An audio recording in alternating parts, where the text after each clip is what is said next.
존귀하신 하나님, 주님의 은혜를 감사합니다. 명절 연휴를 지나가게 하시고 또 오랜만에 가족과 또 친지들을 만나고 하나님의 은혜와 사랑을 우리 가정 가운데서 깨닫게 하심을 감사합니다. 믿음 안에서 서로 격려하고 축복하고 기도한 대로 우리 자녀들이, 우리 가족들이 다 하나님의 은혜 가운데 살게 하여 주시옵시고, 이제 연휴 이후에 일상의 삶 속에서도 하나님을 잘 섬기고 충성하는 믿음의 사람들이 다 되게 하여 주시옵소서. 이 시간도 저희들을 귀한 예배로 자리로 불러주신 하나님, 주의 말씀을 받아서 우리의 심령이 뜨거워지게 하여 주시고 우리 영혼이 회복되게 하여 주시옵시고 충만한 은혜를 받는 우리 모두가 되게 하여 주시옵소서. 감사드리옵고 예수님의 이름으로 기도드립니다. 아멘. 자, 여러분 명절 연휴 잘 보내셨습니까? 네. 어떻게 가정 예배도 드리셨나요? 네. 아멘이 약간 3분의 2 정도로 줄어들었어요. 처음에 아멘보다요. 여러분, 우리가 제사를 지내지 않고 교회 다니는 사람들은 가정 예배를 드리는데 우리가 제사 대신 예배를 드리는 게 아닙니다. 어떤 제사의 형식 대신 예배를 형식적으로 드리는 게 아니라는 말이죠. 제사는 여러분 1년에 한 번 혹은 뭐 몇 차례 1년에 몇 번 드리는 게 제사지만 우리의 예배는 매일매일 우리의 삶 속에서 살아계신 하나님을 믿고 하나님을 의지하는 성도들의 신앙의 표현으로서 날마다 하나님을 예배하고 섬기는 삶을 살아야 되는 것입니다. 그래서 비록 우리 가정 예배를 통해서 물론 좀 형식적일 수밖에 없지만 사실 저도 그래요. 저도 저희 가정에 가면 저희 바로 위에 매형이 목사님이고 저도 목사인데 저희 매형은 저보다 1년 후배예요. 신학교 1년 후배라서 선배인 제가 또 인도를 해야 됩니다. 매형이 나이는 많지만 신학교는 제가 선배고 또 제가 담임 목사를 하고 있다 보니 제가 이제 막내인데 제가 인도를 해야 돼요. 그래서 참 사실 뻘쭘해요. 형제들 중에 제가 제일 막내인데 꼬맹인데 어떻게 보면 막 이렇게 예배를 인도하고 설교를 하는 게 사실은 굉장히 부담스러울 때가 있습니다. 그러다 보니 어떨 때는 형식적으로 될 수도 있어요. 근데 여러분, 그런 우리의 예배 가운데 하나님 반드시 역사해 주실 것이고 믿음의 간구를 들으셔서 응답해 주실 것을 여러분 믿으셔야 됩니다. 여러분, 특별히 이 명절을 보내면서 우리가 늘 이렇게 명절을 보내거나 어떤 시즌을 보낼 때마다 생각하는 게 있어요. 그것은 뭐냐면 우리 인생의 가장 최고의 축복은 뭐냐면 딴 게 아닙니다. 우리는 예수 믿는 것이 최고의 복으로 아는 사람들인 거예요. 여러분 믿으시죠? 세상에는 부자 되고 성공하고 잘 되는 게 복이지만, 건강도 복이지만, 그러나 우리 성도들의 삶에 있어서는 예수 믿는 것만큼 중요한 복이 없는 거예요. 그래서 어쩌면 우리가 가장 힘들 수 있고 가장 끈질긴 싸움 중에 하나는 뭐냐면 우리 가족들이, 자녀들이 믿음 안에 하나가 되는 것, 믿지 않는 식구들이 복음 안에 돌아오는 것. 여러분, 이거 굉장히 힘든 싸움일 수 있어요. 우리 이태준 원사님이 명절 가정예배 드렸다고 저한테 이제 사진을 딱 보내셨어. 사진을 보내셨는데 거기 보면 제가 보니까 시동생도 와 있고 또 아들들도 어쩔 수 없이 그 자리에 다 앉아 있고, 이제 우리 이태준 원사님이 영적 믿음의 가장이 되셔서 딱 상을 펴놓고 중간에 예배를 인도하시는 장면을 보면서 참 흐뭇하기도 하고, 여러분 믿지 않는 가족들 또 뭐 시댁 식구들, 우리 형제 자매들이 있지만 이 믿음의 싸움에 여러분 절대로 포기하지 마시기 바랍니다. 하나님 반드시 역사해 주실 것이고 우리의 기도에 응답하셔서 하나님이 택한 자녀들을 반드시 구원하실 걸 믿으셔야 된다는 겁니다. 여러분, 예수를 믿지 않는 사람들이 어쩌면 가장 힘든, 신앙생활하기 힘든 것 중에 하나가 뭘까요? 그것은 오늘 본문에 나오는 것처럼 예수님의 부활을 가장 믿기 힘들 거예요. 그죠? 오늘 본문에 심지어 제자들조차 어땠어요? 예수님이 다시 살아나셨다는 소식을 들었음에도 그들은 믿지 않았다라고 반복하고 있지 않습니까? 실제로 모르겠습니다. 우리 오늘 처음 나오신 우리 어머님이 교회를 다녀보신 적이 있는지 없는지 모르겠지만 교회 다니기 힘든 것 중에 하나가 많이 있겠지만 믿어지지 않는 것 중에 하나가 있다면 어떻게 죽은 사람이 다시 살아? 예수가 십자가에 죽었다고 어떻게 다시 살아난단 말인가? 네.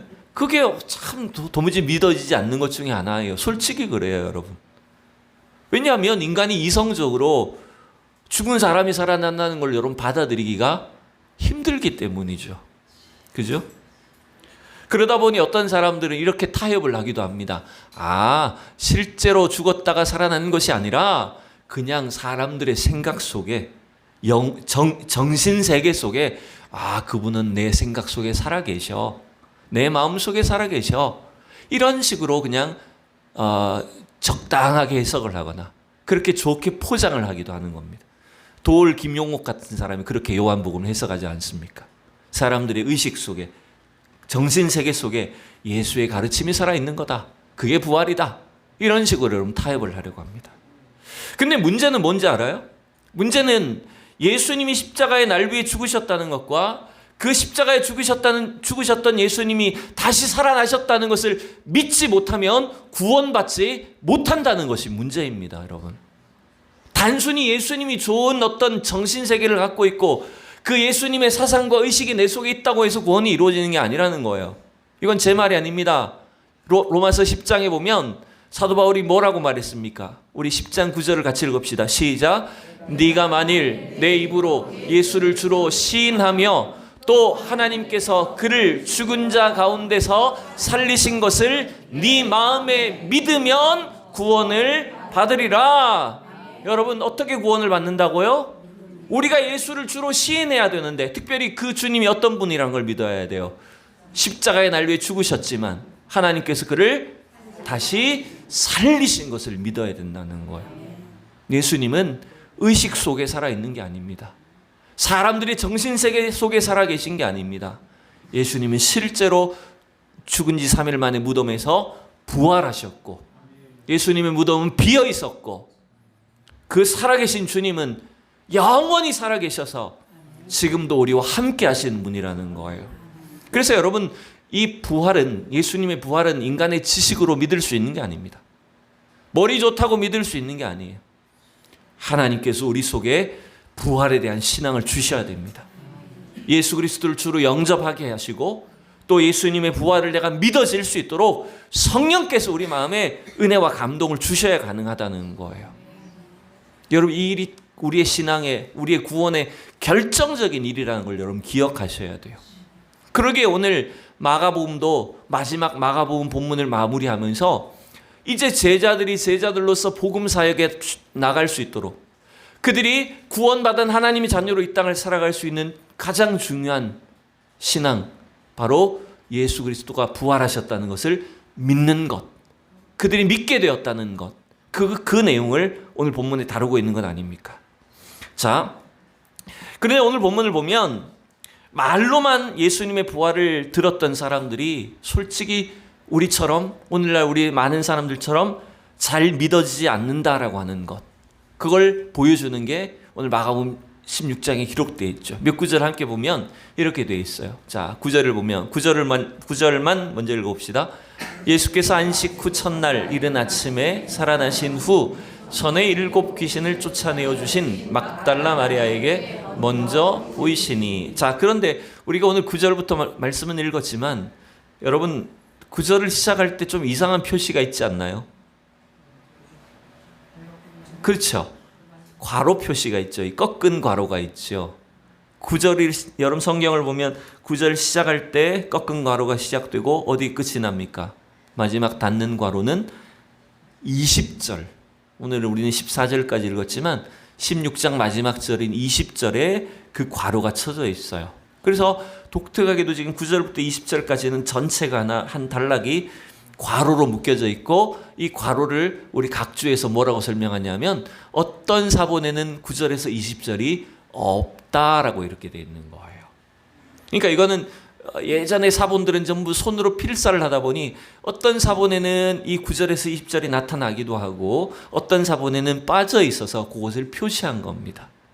그래서 많은 사람들은 봐라, 성경이 편집된 거 아니냐, 누군가 개인적으로 그냥 첨언을 해놓은 것이 아니냐, 이렇게 이제 보기도 하지만 그런 의미가 아니라, 마가는 실제 마가는 12제자 중에 한 명은 아니죠.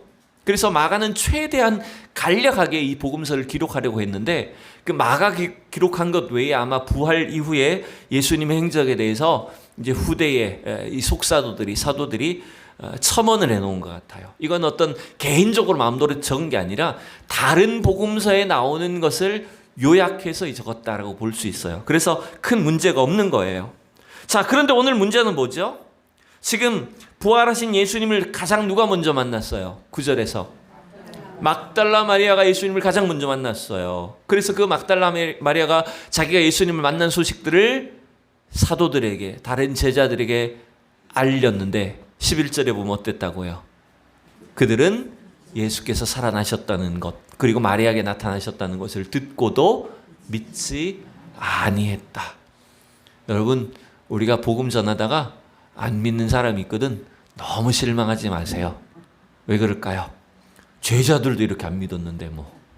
또 12절 이하에도 보면 이건 어떤 사건이죠? 두 사람이 시골로 간 사건. 이건 어떤 사건이에요?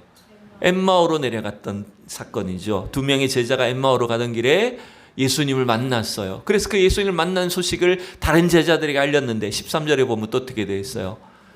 또 그들도 역시 믿지 않았대요. 그러니까 연이어 예수님이 살아나셨다더라, 혹은 예수님을 내가 만났다, 이렇게 말을 하는데도 제자들이 좀처럼 믿지 않았다는 거죠. 14절도 그렇죠. 심지어 믿지 않는 제자들에게 예수님은 어떻게 하셨어요? 그들에게 나타나셔서 꾸짖으셨어요. 왜 꾸짖으셨어요? 믿지 않았기 때문에. 여러분, 그러니 사실 오늘 우리가 참 이 믿음을 가진 것 자체가 엄청난 기적이고 은혜라는 것도 여러분 기억하셔야 돼요. 그러나 또 반대로 생각하면 참 이렇게 믿음을 가지는 게 힘들구나라고 하는 것도 알 수가 있어요. 왜 이렇게 제자들이 예수님 부활하셨다는 소식을 잘 믿지 못했을까요?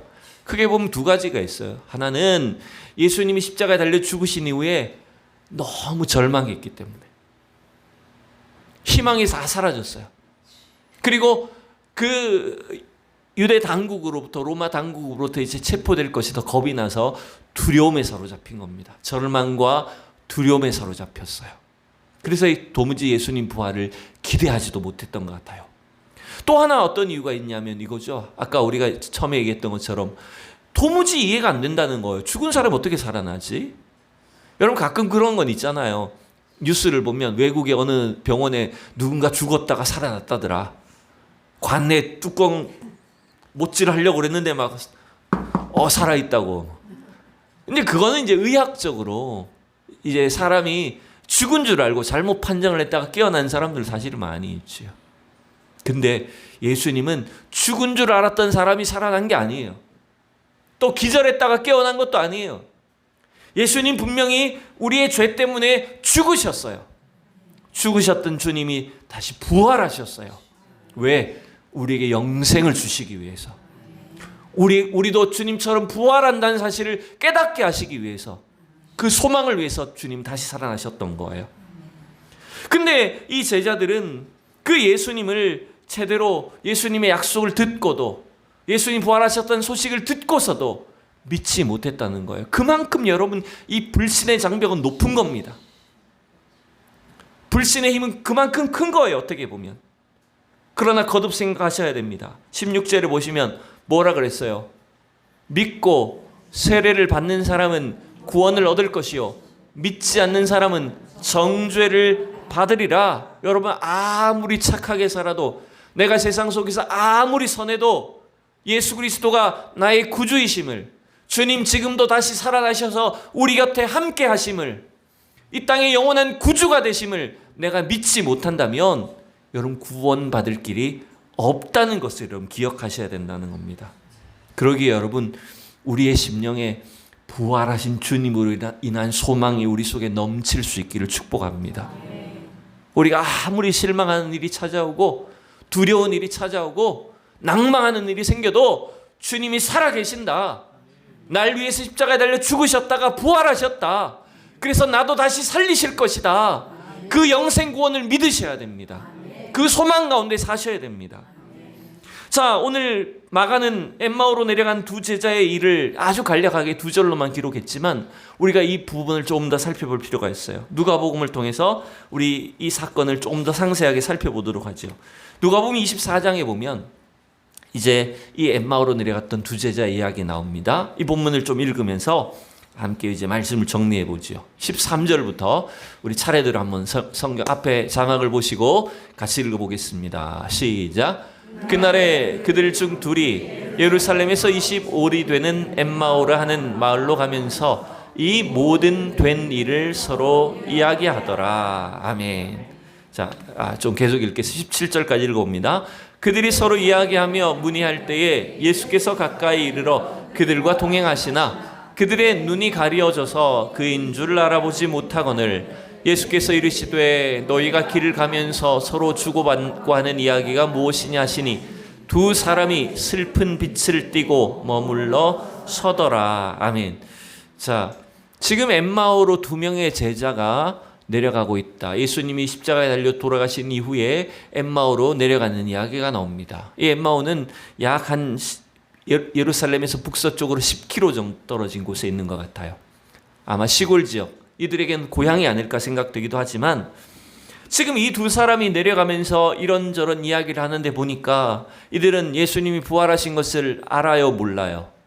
모르고 있어요. 근데 모르고 있는 것 정도가 아니라 예수님 부활의 몸으로 그들 가운데 나타났는데도 전혀 깨닫지 못하고 있어요. 이건 지금 16절 이렇게 말하죠. 그들의 눈이 가리어져서 그인 줄 알지 못했다. 영적으로 어두워진 겁니다. 영적으로 절망이, 어둠이 그들의 눈을 가린 것입니다. 그래서 예루살렘에 있었던 그 일을 어쩌면 이들이 들었을지도 모릅니다. 예수님의 무덤이 비어있다는 소식을 들었을 수도 있고 살아나셨다는 소식을 이미 들었을 수도 있는데 이들은 도무지 그 일을 믿지 못하고 있었던 거예요. 여러분, 이 두 제자는 누구였을까? 18절에 보면 한 사람의 이름이 나옵니다. 18절에 보면 누구예요? 그 한 사람인 글로바라 하는 자가 대답하여, 예수님인지를 모르고 지금 자기들이 있었던 예루살렘에서 있었던 일들을 쭉 이야기를 하는 겁니다. 근데 그 사람의 이름이 누구냐면 두 명 중에 한 명이 글로바라는 제자입니다. 12제자 중에 한 명이 아니라 이 사람은 70인 중에 한 명이었던 것 같아요. 여러분, 글로바가 누군지를 이제 요한복음에 또 등장을 합니다. 글로바라는 이름이 사실은 굉장히 희귀한데 요한복음 19장에 보면, 자, 글로바가 어디 나오는지 보세요. 19장 25절에 보면 예수의 십자가 곁에는 그의 어머니와 이모와 글로바의 아내 마리아와 막달라 마리아가 섰는지라. 글로바는 아니지만 누가 나와요? 글로바의 아내라는 사람이 또 다른 마리아였대요. 그리고 그 마리아가 막달라 마리아와 함께 어디 있었다는 거예요? 예수님이 십자가 곁에 있었대요. 그러니까 이 글로바와 그의 아내는 원래 예수님을 따르던 제자들 중에 한 사람들이었어요. 근데 결국 여러분 이렇죠. 막달라 마리아가 가장 먼저 예수님 부활하셨다는 소식, 부활하신 예수님을 가장 먼저 만났고, 그 막달라 마리아는 글로바의 아내와 혹은 다른 제자들에게 혹은 또 글로바에게까지 예수님 부활하셨다는 소식을 전했을까요? 안 전했을까요? 전했죠.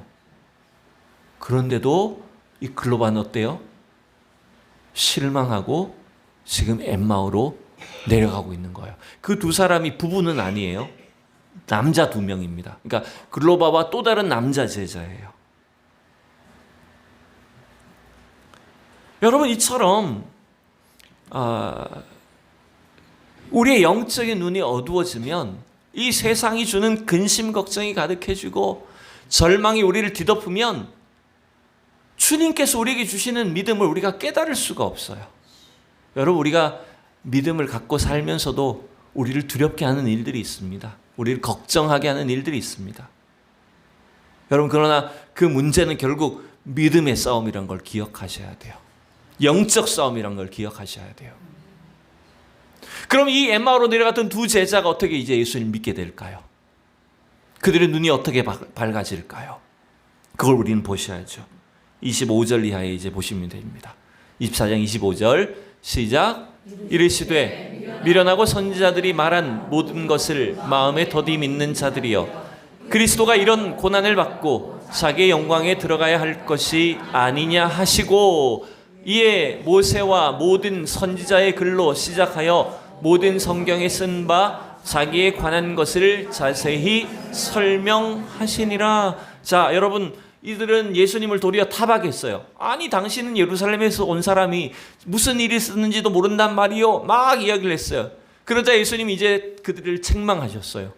너희들이 지금까지 예수님 따라다니면서 예수님의 약속을, 부활에 대한 약속을 도무지 믿지 아니하느냐, 깨닫지 못하느냐, 그러면서 뭘 설명해줘요? 뭘 설명해줘요? 성경을 설명해 주세요. 모세와 모든 선지자의 글로 시작하여 모든 성경에 쓴 바 자기에 관한, 누구에 관한 거예요? 이 자기가 누구예요? 예수님 자신이에요. 여러분, 우리가 성경을 통해서 하나님의 그 구원을 체험하는 길은 뭐냐면 말씀 안에서 살아계신 주님을 경험해야 됩니다. 말씀 안에서 하나님 나라의 복음의 비밀들을 우리가 깨달아야 되는 겁니다. 그래서 예수님이 이 성경을 설명해 주실 때 그들의 마음이 어떻게 됐다고 했을까요? 예? 좀 넘어가서 마지막 32절에 보면 어떻게 됐다고 했어요? 그들이 서로 말하되 길에서 우리에게 말씀하시고 우리에게 성경을 풀어주실 때 어떻다고요? 우리 속에서 마음이 뜨겁지 아니하더냐 하시고. 여러분, 인간의 이 지식은, 인간의 눈은 사단 마귀의 이 공격에 의해서 어떻게 보면 영적으로 어두워져 있어요.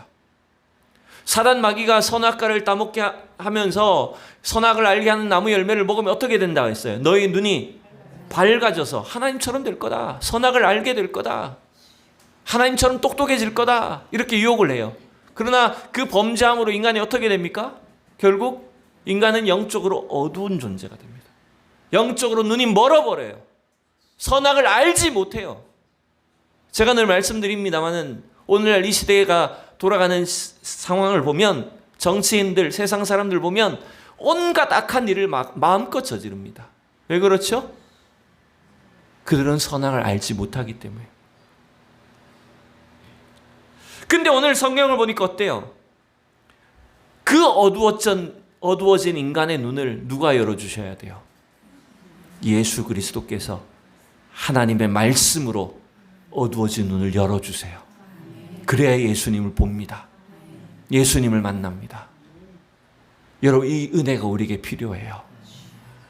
그래서 말씀으로 우리의 영혼이, 우리의 눈이 열려지고 예수 그리스도를 깨달을 줄 알아야 됩니다. 그리고 오늘 32절에 본 것처럼 성경을 풀어주실 때 우리의 마음이 어떻다고요? 뜨겁지 아니하더냐. 여러분, 이 제자들이, 그렇게 절망과 어둠 속에 있던 제자들이 마음이 뜨거워져서 어떻게 됐을까요? 집으로 갔을까요? 물고기 잡으러 갔나요? 어디로 갔을까요? 바로 다시 예루살렘으로 돌아와서 제자들에게 뭐라고 외쳤을까요? 예수님이 부활하셨다, 우리가 예수님을 만났다, 그걸 외치지 않았을까요? 복음을 증거한 사람들 되지 않았을까요?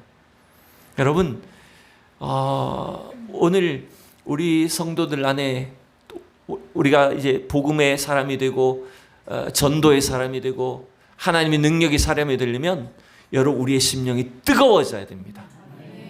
우리의 심령이 어떻게 뜨거워질 수 있을까요? 여러분, 성령께서, 주님께서 우리 마음에 하나님의 진리를 깨닫게 해주시고 살아계신 주님을 우리가 경험할 때 여러분, 우리의 심령이 뜨거워질 수가 있는 겁니다.